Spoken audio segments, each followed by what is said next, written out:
학교 엘리트 체육의 폐단을 해결하기 위해 최근 정부가 학교 체육 혁신 권고안을 발표했습니다.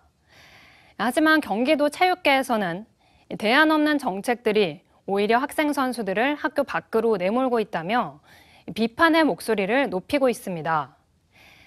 그렇다면 실제 학생 선수 그리고 학부모들은 정책 변화에 어떻게 대응하고 있을까요? 경기도 엘리트 체육 개혁의 현 주소와 문제점을 짚어봅니다. 박희봉 기자입니다. 안성에서 초등학교 엘리트 축구 교육을 받고 올해 중학교에 입학한 학생들입니다.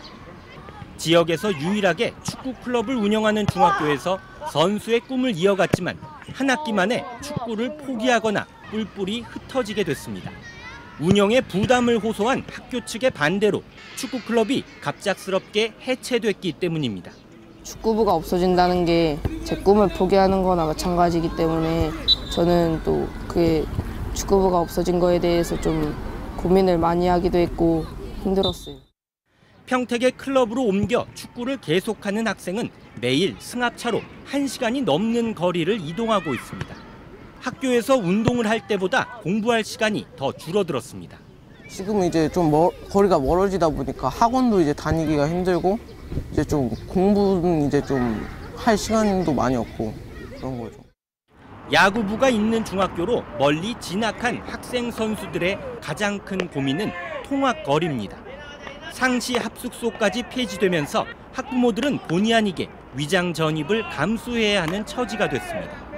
가까이 살려면은 그 근처에 학교에 뭐 운동부가 창단이 돼야 되겠죠. 근데 그런 실정은 너무 어려우니까 그러면은 이제 위장 전입을 또 해야 되고 저희가 떳떳하게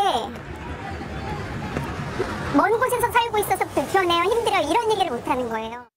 탁구와 같은 비인기 종목의 경우 고민은 더 커집니다. 당장 초등학교 졸업을 앞둔 학생 선수들은 앞으로 계속 운동을 할 수 있을지 불투명합니다.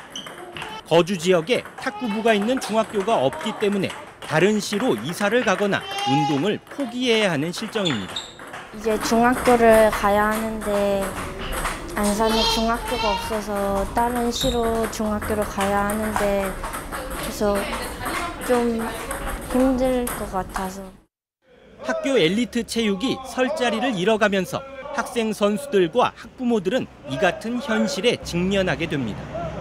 최근 스포츠혁신위원회는 학기 중 평일대회 금지, 합숙제도 폐지, 소년체전 개편, 최저학력제도 실시 등 파격적인 안을 제시했습니다.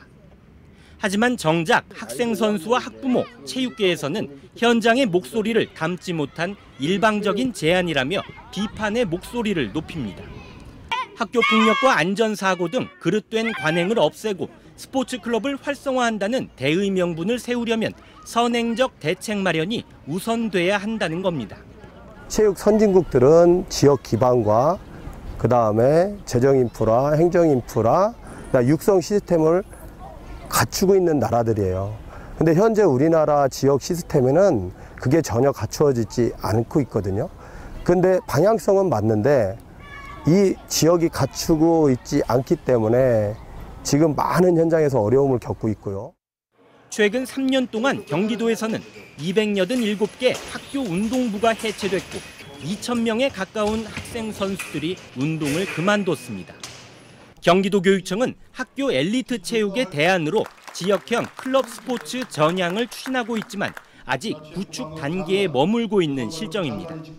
현재 도내 13개 시군에서 운영하고 있는 클럽은 20여 개에 불과합니다. 제도적 인프라가 갖춰지지 않은 상태에서 당장 학교에서 내몰린 학생 선수들에 대한 뚜렷한 대책이 없는 겁니다. 문제점이 있습니다. 분명히 그 부분도 저희가 인정하고 있고요.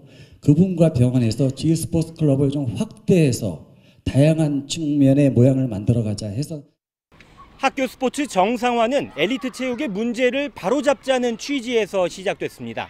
하지만 이미 나타나고 있고 또 예상되는 문제점이 적지 않은 만큼 체육계와 교육청이 심도 있는 논의를 통해 학생들을 위한 정책 만들기에 초점을 맞춰야 할 때입니다.